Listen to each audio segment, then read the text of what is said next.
Hey everybody, welcome to East Lake High School, where the Titans are about to do battle with St. Augustine in our State Farm Game of the Week. We are going to spin the wheel and take you around the county, introducing you to each and every PPR reporting. But in just a bit, our two guest analysts are to my left. Gentlemen, I'll pose the same question to you both, knowing that we have time restraints. When the dust settles, who will be the MVP from this contest?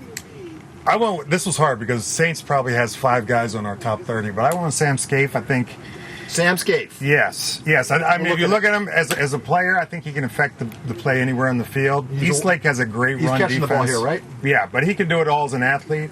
Eastlake has a great run defense. I was going to pick the running back, but I'm going to let somebody else pick the running back. I just think they're going to shut that down, and I think he can affect the game in so many ways. He's just a great player. Well, Marcus, he kind of gave away your pick. Who are you picking to be the MVP of this contest, and why? I'm picking the standout Malcolm Williams. This kid can play football on both sides of the ball, matter of fact. I think I like him just as much as linebacker as I do at running back. He's physical, he plays with his hands, and he has a lot of tenacity. He's playing all the way over the field, and you need that as an offensive player. All right, gentlemen. So you're saying that St. Augustine's going to win this football game is what you're saying? I believe so. I mean, I think they're just balanced. Eastlake, again, has a great defense. They always have a great defense. The offense has struggled this year. We talked about other transfers, under 100 yards last week against Steel Canyon. Saints is a much better defense than Steel Canyon. I just don't see them scoring a lot to keep up. I assume you concur? I concur. You know, unless Saints comes out here just asleep and they play the home field advantage and they kind of get the crowd behind them and make some big plays, I just don't really see them upsetting the Saints. Very, very good. Let's spin the wheel. Brandon Stone joins us from the brand new venue at Patrick Henry. Brandon. Hey there, Paul. I'm right here. As you can see, we're loading off this Oklahoma Ford. This Ford looked nice. Got all these kids right here wanting to take their picture with it. You know, hey, everybody, I don't know if you know you're on live TV or not. Everyone give a wave. Show Patrick Henry has some spirit around here.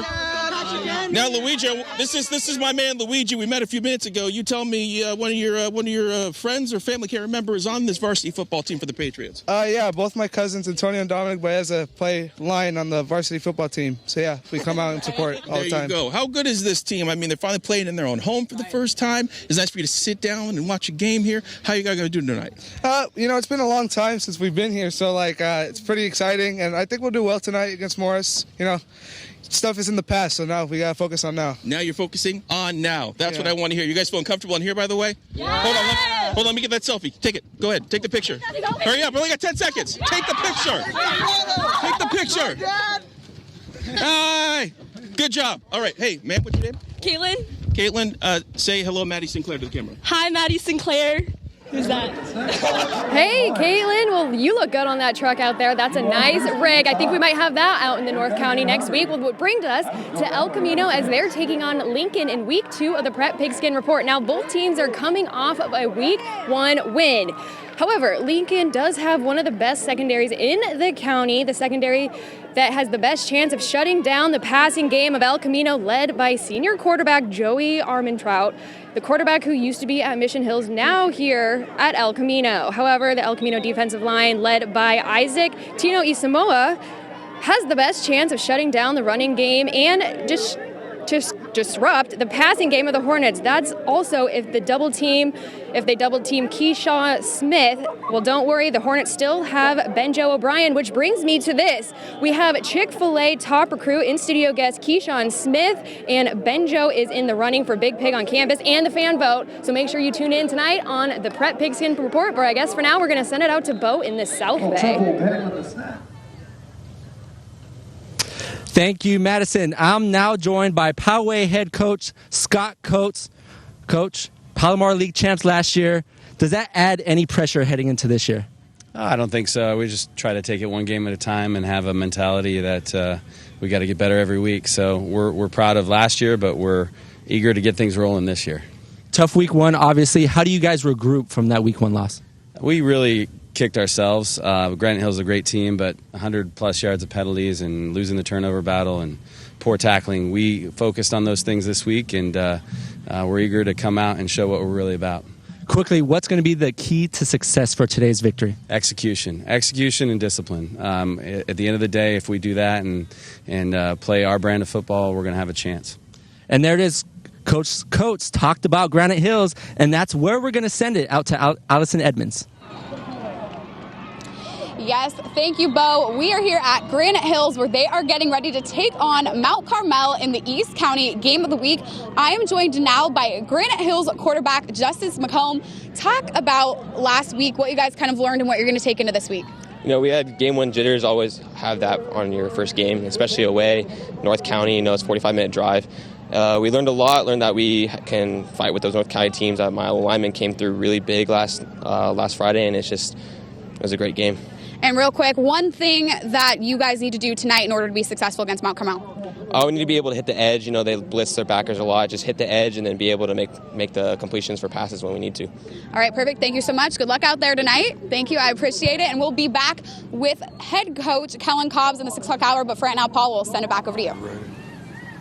Allison, thank you so very much. Just a quick reminder, it takes a village to raise a high school football show. And man, a village is what we have. A Red Jacket Army, in fact, is each one of our correspondents.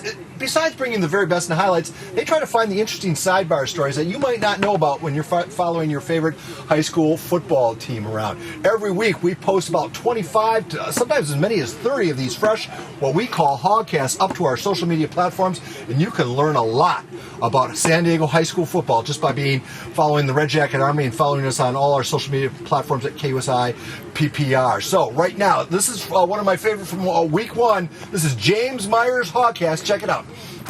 What's the commitment like as a parent watching your son play and going through as a parent to, Well, the commitment is a lot of support. We have to be very, very critical, give a lot of feedback, but also be very supportive, give him a lot of praise, just letting him know that we support him and that we're with him 100%. What goes through your guys' mind when he's on the field playing football? Like when you watch some of the plays, if he gets hit or makes a great play? Definitely wanting to see him do well, but we definitely want to see him be safe and not hurt, and that's all we care about at the end of the day. You can see that entire hogcast at KUSI.com and all our other social media platforms. You just have to track it down, find our website, and you'll be entertained for hours. Tonight on KUSI, it all starts at 10:45 with the PPR First and 15. That is 15 minutes of exclusive content devoted only to this contest going on, or will be going on behind me, St. Augustine and East Lake. And then at 11 p.m. straight up, we take you right into the weekend with the granddaddy of them all, the Prep Pigskin Report, now in its 21st year. We're going to try to be on the air as long as Mr. Rogers' Neighborhood. So while we have ways to go, we think we have a little momentum at our backs. We'll just finish up, gentlemen. We have a couple minutes to kill. High school football experience. You both have now been removed from it from a little bit. Now that you're working with the PPR, do you remember the fun of what... before you were making millions, Marcus, do you remember the fun of playing high school football? Yeah, hundreds of thousands. All right. I remember we were just talking about that earlier. It was so much more brutal, I think, back then. Oh yeah. And I'm 10 years older than Marcus, so it was really brutal. I mean, you could literally take a hammer out in the field, I think, half the time and hit somebody. But I think it's become controlled. And when you look at the older days to now, I mean, you really see when the coaches do say it's safe as ever been. It really is now. Do you agree with that, Marcus? I definitely do. They're definitely keeping the kids' health and everybody, the players' health in mind when they're doing things.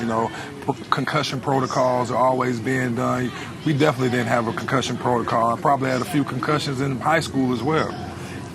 How much of the CTE, as a veteran, you've seen players around you, they're diagnosed with CTE. Me excluded. Just don't talk about me, right?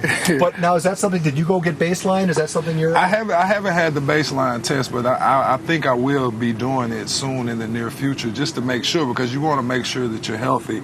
A couple of catastrophic events happened, with Junior Seau and Paul Oliver, and you see guys who you actually knew personally end up, losing their lives because of the way they played the game, and it's just heart-wrenching. And I think that's the toughest part, and I think you have to pay attention to the kids' health. I would advise you not to get the baseline. No, I haven't. I don't even want to know what that is. No. You know what else I wanted to bring up? What? Every break, you're whispering in my ear how great he is. And I'm feeling like my Beyonce, and God. he's like Becky with the good hair. Why are you trying to turn? Where's Solange at? Had he shown up on time, he would actually get a game ball.